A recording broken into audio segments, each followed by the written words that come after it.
My PhD research in on Jewish illegality, Ethiopian Jews in Israel between 55 and 75. But I thought because maybe some of you are not familiar with the Ethiopian community in Israel, or maybe even with the Israeli society, I would say some very general background about the Ethiopian community in Israel. So in today's Israel, there are approximately 150,000 Israeli Ethiopians, around 50% of them born in Israel. Most of Ethiopian Jews arrived after 1984. This group originally speak two languages, Amharinia and Tigrinya, which are based on geographical areas in Ethiopia. And what's special in this group is that they're relying on biblical traditions, mostly on the written Bible, and they're very strict in regards of purity among exiles. You know, Jews always have these rules about how to keep their religion, and the Ethiopian community are, I can say, the most strict group regarding this issue. So what I'm doing in my research is trying to answer the questions: how come Jews are being denied from the law of return after the establishment of the State of Israel? Maybe I should say something about the law of return. The law of return is a law that's been written in 1950, and it's a law that allows any Jew from all over the world to arrive in Israel and get the right for rights, which is the right for citizenship. And based on that question, I'm trying to ask, can Jews be illegal residents in Israel? And as I will show, of course, if they're Ethiopian Jews. So my main arguments, how come it happened that there is a Jewish group that are being denied from citizenship? So it happened through two main channels, and this is my research. Through historical, I will show that there is historical lacuna, also academic from the academic research, and also from the Zionist historiography. And there is also a sociological lacuna that no one really dealt academically with the fact that this is the only Jewish group that's been denied from citizenship in Israel. So what I'm trying to do in the historical lacuna is to show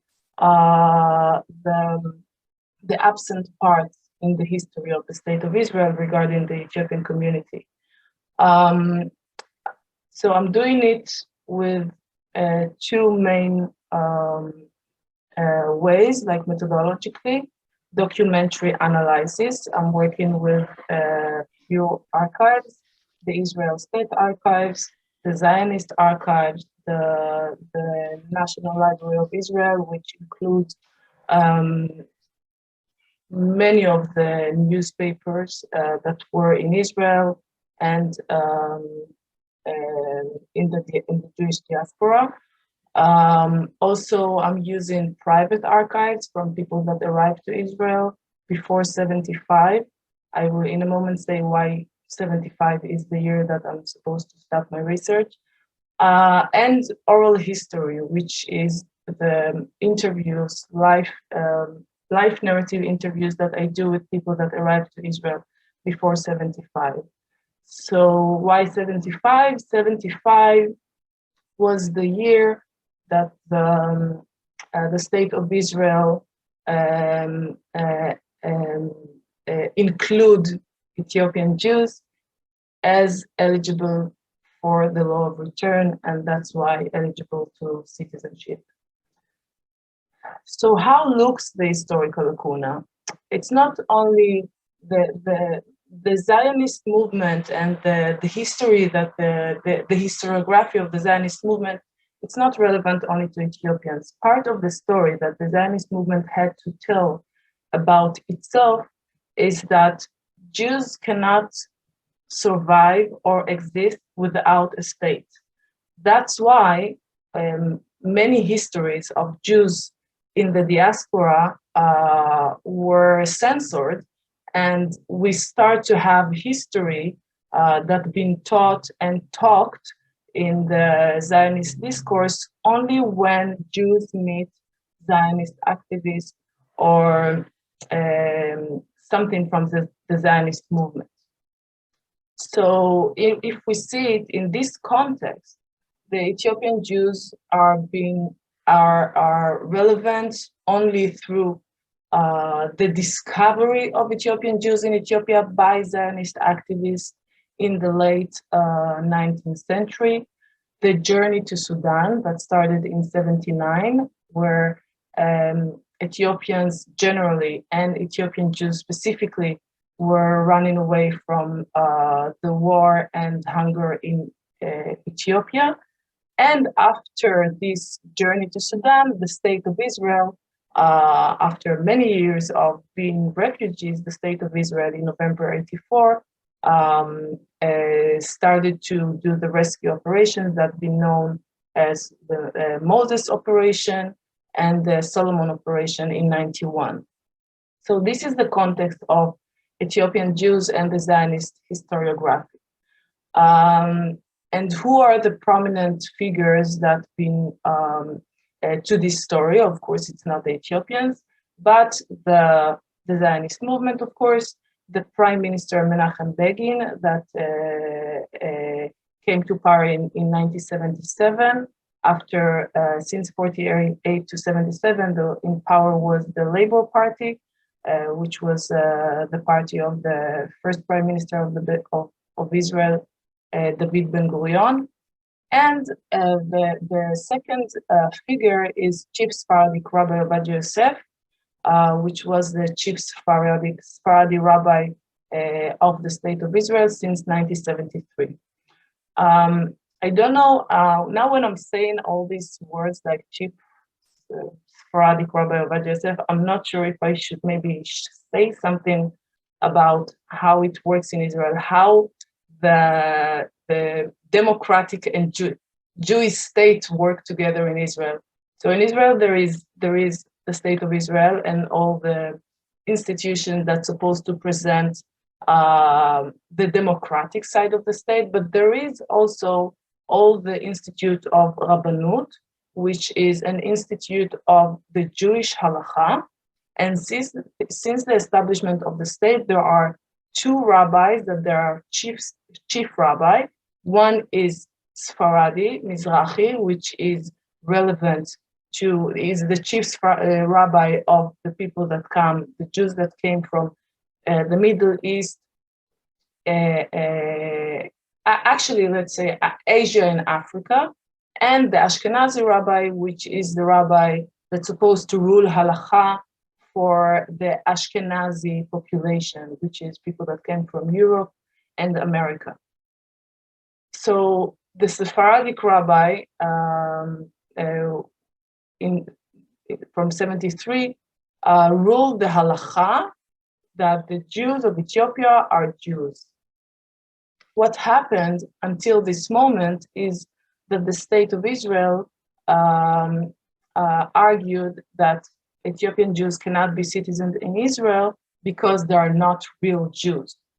So how this whole thing can actually work for since 48 until 75, there is also the part of researchers, Israeli researchers that cooperate with the hegemonic narrative of the Zionists, the State of Israel. So what I'm trying to do is to point out on the absence of Ethiopian Jewish presence in Israel since 48. And what I will do now, I will show you just small indications for the fact that there were Ethiopian Jews in Israel since 48. So this is an article from a newspaper, Maariv. It's a national newspaper from June 14th, 48, which the title is "A Jewish Negro in the Defense Army." And then it's written, Yaakov Tela is really black from Ethiopia. He's from the black Jews of Ethiopia that the color of their skin was assimilated, but they themselves kept their faith to their origin. So this is a story about Ethiopian Jew that was part of the IDF and fighting for the independence of the state of Israel. And maybe it's good to pay attention to the fact that the journalist is being apologetic because this Jewish man is actually black. Something that we will not find where there are Jews from Europe or from Russia or from Germany that have blonde hair. No one will say, "Oh, they have blonde hair. Where Jews are not blonde." But when they see like someone that is black, they need to be apologetic and to explain why, although he's black, he can be Jew as well. So there are, during the 50s and the 60s, there are two main groups that arrived in Israel, and they stay in Israel because they didn't have the right for citizenship. They stay in Israel as illegal residents, or as or they had visa that they every year they need to renew it. So the two groups are, there is a group that they were part of a project that's called the Kfar Batya Youth Project. They come in 1955, two groups, one in 55 and the second in 56. And what was supposed to happen in this group, how they come to Israel, it was a project that some activists, not exactly the state, but you know, the state is have a lot of institutes that they are part of the state, and many times they are not coherent with the government or the parliament or different institutions. Anyways, this group arrived to Israel and they were supposed to go back to Ethiopia. What they were supposed to do here is to learn the Jewish law, Zionism, three things: the Jewish law, Zionism, and agriculture. And they were supposed to be here for a few years, around 6 years, and then to go back to Ethiopia to teach the community about these three aspects in order for them to come more prepared to the state of Israel. I don't want to give too much information about the context of the group, but what is relevant to our talk is that 6 of these 24 youth stayed in Israel without citizenship, and they had to renew their visa every year until around early 70s. The other group is a group of individuals that didn't came as a group, but each one came by himself, or via work visa or with tourist visa. And after 3 months or months, depend on your visa, they stayed here in Israel as illegal residents.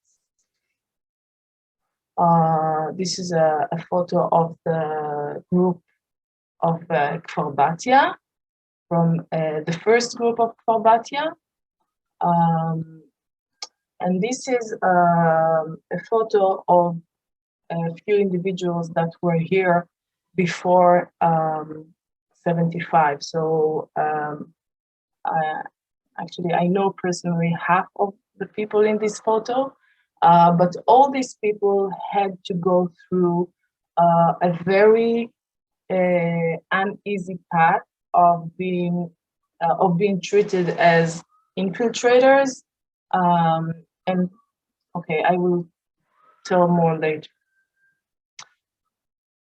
So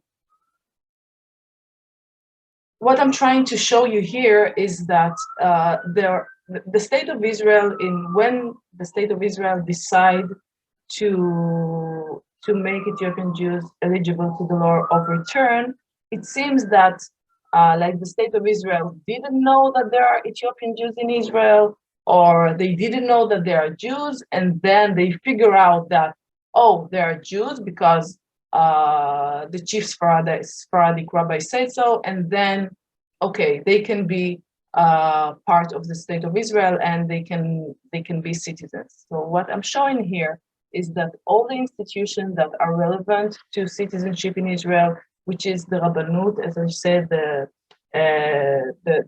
chief rabbis, the Jewish Agency, the Ministry of Interior, the Ministry of Integration, all these institutions were in contact with the group that was here, and also with the Jews of Ethiopia in Ethiopia. So this is an example for a letter from December 57. This is a letter to Rabbi Shmuel Kippins. He's a member of the Special Court for the Conversion of Falasha Youth, about a program to convert 20 youth from our brothers Bet Israel from Ethiopia. And all the people that are CC'd is the chief Sephardic rabbi, chief Ashkenazi rabbi, the Department of Culture in Jewish Education, the diaspora. So all these people are already aware of this group, and they are even really doing something that's supposed to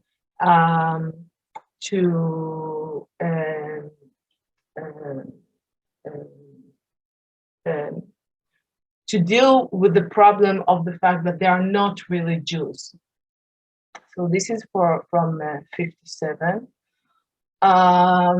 This is a letter from the Department of Africa in the Ministry of Foreign Affairs to the embassy in Addis Ababa, to the Israeli embassy in Addis Ababa, which is a part of an ongoing correspondence about the program to settle 50 falasha. Falasha is a derogatory name for Ethiopian Jews that was common during this period of time, not by the Ethiopian Jews, but by other people. So this is a plan to settle 50 falasha families in the Upper Galilee. This is from the Israel State Archives. This is already from 71. It's a visa expiry announcement to Avraham Wendemagen, which is Efrat Yerday, which is my father, from the Ministry of Interior. Quote, you are requested to do your arrangement and to leave the country immediately. This is from Chezi Ovadia archive. This is one of the most important archives that I'm working on. Chezi Ovadia was an activist, actually, and he was a Yemenite Jew that was born in Eritrea, and he made contact with the people Ethiopian Jews that were here, and actually helped them to make the political activity that they had to do during this time, in order, first, not to be deported from Israel, and second, to rejoin with their families, with their wives, with their parents, and to work on bringing the Ethiopian community to Israel and to allow them to be part of the state of Israel. So in this is a letter from May 71. It's a letter signed by 70 Ethiopian elders to the chief Sephardic Rabbi Yitzhak Nissim, which is not Rabbi Ovadia Yosef that I mentioned earlier, in which they agreed to accept his spiritual leadership and his authority. This is also from the Chezi Ovadia archive. And if you recognize, it's written in Hebrew because the person that translated it was one of the people that were here with tourist visa, and he was the one to make the connection between the people in Ethiopia to the people here. This is a letter from the Israeli embassy in Addis Ababa to the consular department regarding two requests for entry visa. Quote, because I suspect that these two are Falashas who intend to stay in Israel, I'm asking for your instructions. There are two people that heard that some of their friends arrived to Israel with tourist visa, and they go to the consular department in Addis Ababa, and they ask for visa permission. And because they think that there are Falashas that want to infiltrate the state of Israel, they want instructions. It means that there was already a conversation between the departments that Ethiopian Jews shouldn't enter Israel, and we're already in 72. This is also from the Israel State Archives. So in 1973, the chief Sephardic Rabbi Ovadia Yosef ruled the halacha that Ethiopian Jews are Jews, and they should be part of the people of Israel, and that all the institutions should work in order to allow them to arrive to Israel and to bring them to Israel. This rule of halacha, it doesn't mean that in 73 Ethiopian Jews that were here got citizenship and ID, but it took another 11 years for the state of Israel to really do something active in order to allow Ethiopian Jews to come in Israel. And this rule of halacha is, in the Israeli narrative, there was a problem with the Ethiopian community that they are not really Jews. And then one day, Rabbi Ovadia Yosef found out that they are Jews, and that's why the state of Israel allowed them to come in Israel. It wasn't exactly like this. The people that were here had to meet Rabbi Ovadia Yosef and to convince him that they are Jews, and he used to meet all the time Ethiopian Jews that were already in Israel, as well with the help of Chezi Ovadia. And after this ongoing connection, he managed to rule this halakha. So all this behind the scene never occur in the story that we told about Ethiopian Jews. And actually, Rabbi Ovadia Yosef was the rabbi of Tel Aviv Jaffa when he was in contact with Ethiopian Jews that were in Israel, and they already know that usually the chief Sephardic rabbi of Tel Aviv, he's the one that's usually becoming the chief Sephardic rabbi of the state of Israel, and that's why they made contact with him and did this work with him before this rule of halacha. So what I try to show until now is that usually the hegemonic narrative that's been told about the Ethiopian community is that the Ethiopian community was not connected to the Jewish diaspora, and then when the state of Israel realized that there are Jews in Ethiopia, the state of Israel did this rescue operation. And what I'm trying to show is that it wasn't exactly like this. There was it's impossible to understand why the state of Israel didn't bring Ethiopian Jews in the big waves of Aliyah, of immigration to Israel during the 50s and later on in the 60s. But the Ethiopian Jews arrived in 84, although they had an ongoing contact with the Institute of Israel, but it didn't happen because the state of Israel denied this group and argued that they are not Jews. So this is all this part of history from 48 to 84 do not exist, not in research and not in the public discourse. And this is already intriguing. Like, how come the Ethiopian community is one of the most researched communities in Israel, and no academic found reason to research this period of time. And maybe it's important to say that, okay, I will go back in history. When the state of Israel was established, the sociologists, the anthropologists, everybody were part of the project of building the nation, meaning that there was no critical research, nothing. Only in the 70s, researchers like the second generation started to ask questions about Palestinians, about Mizrahi, about people or Jews that are not European, about the Zionist movement. In the beginning, everybody were part of the project of building a nation. This was the most important thing that need to be done.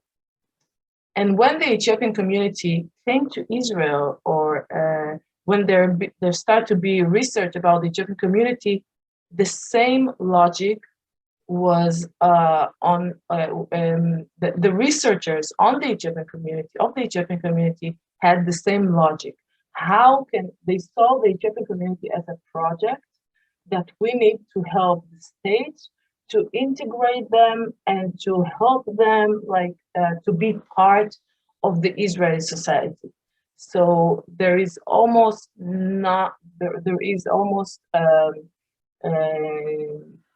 it's very rare to find critical research on Ethiopian community until maybe the last decade. It's a bit changing, but it was the same logic of the 50s.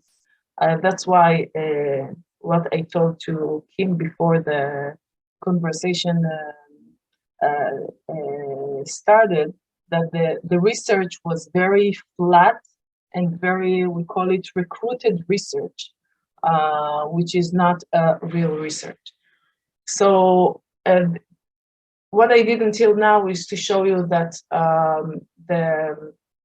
the historical lacuna, and I'm trying to shed light on this period of time that do not exist in the Israeli Zionist institution narrative.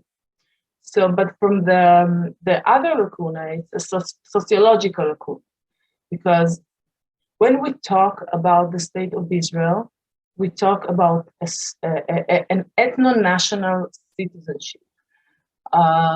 And when we talk about ethno-national citizenship, we say that the Jewish side, it's like it's an ethnic side. Like everybody are Jews, everybody are part like the same tribe or the same ethnicity, and that's how like there is no question on the Jewish side. And what I'm trying to show is that this ethnic side, it's not, you can say, if you say that all Jews are from the same ethnicity, So I will say, if it's that from the same ethnicity, so it's a white ethnicity, because the Ethiopian Jews cannot be part from this Jewish ethnicity.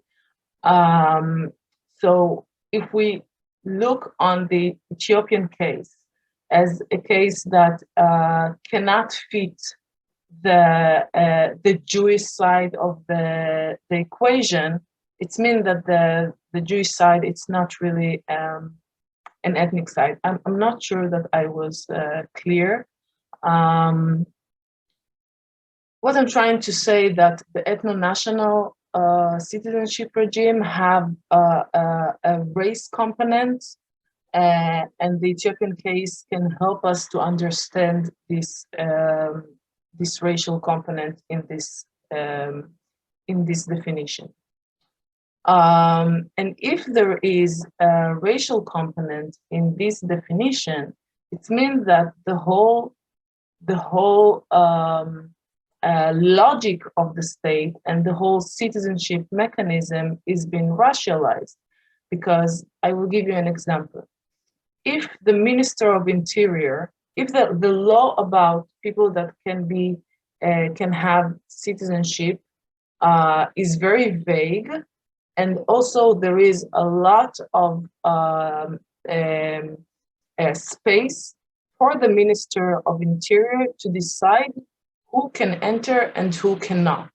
Like the state keep for itself the decision on a very large group of people regarding to citizenship. So how it happened with the Ethiopian people that tried to arrive to Israel is that first the state reject Ethiopian Jews as Jews. First, you are not Jews. Second, okay, you are Jews, but you need to convert to Judaism, which is, again, very weird. Third is that even when people converted to make this ceremony of conversion, which is a very specific process of conversion, it's not conversion of people that are not Jews. We can leave it to the question, like what it means in this conversion. Even after they go through this process, they are not promised to get citizenship. So it means that the Ethiopian case is actually the state cannot deal with this case. Every step they're going, there need to be a new rule for this group. For example, when I show you about the process of I want to show you this letter. It's written that a special court for the conversion of Falasha youth. This is a court, specific court, that is the only one in the history of the state of Israel. There is no case like this in Israel. There are cases of people that want to convert to Judaism. Well, they can be Christians, they can be Muslim, they can be atheists, but the case of Ethiopian Jews is a special case in the history of the state of Israel, and that's why it's a special court. Though it's not it's a Jewish court. It's a religious court. It's not a secular system of yeah.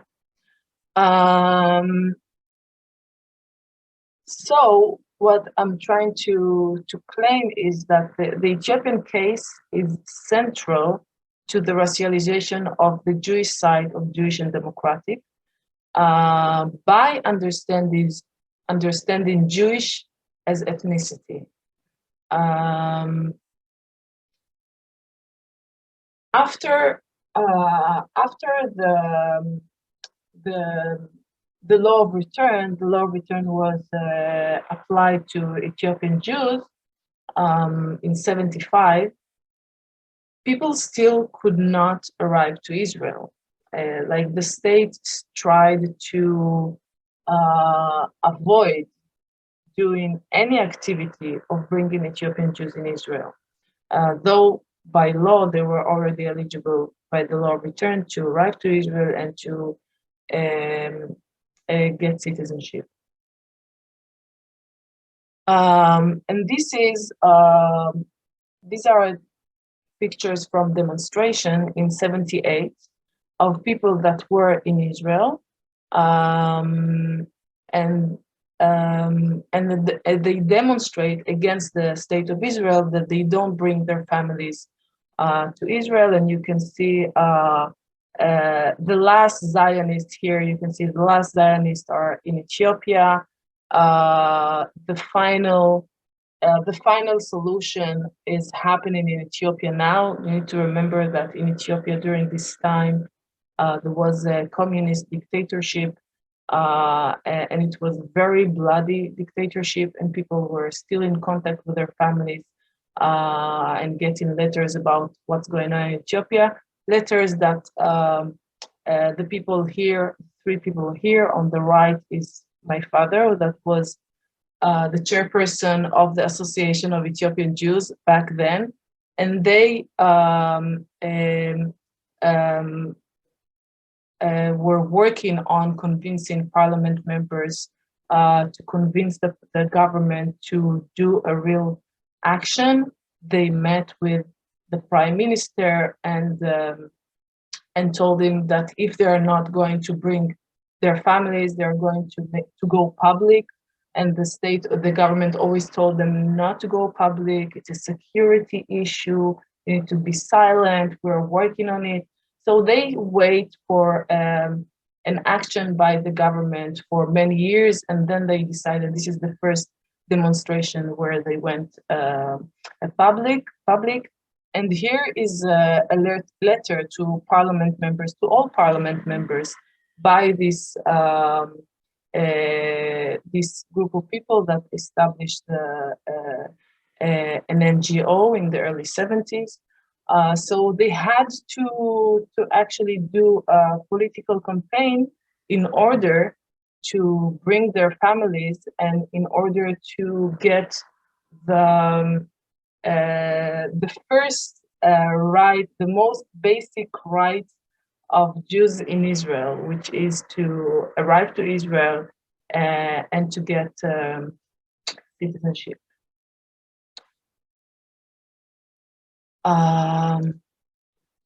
Thank you.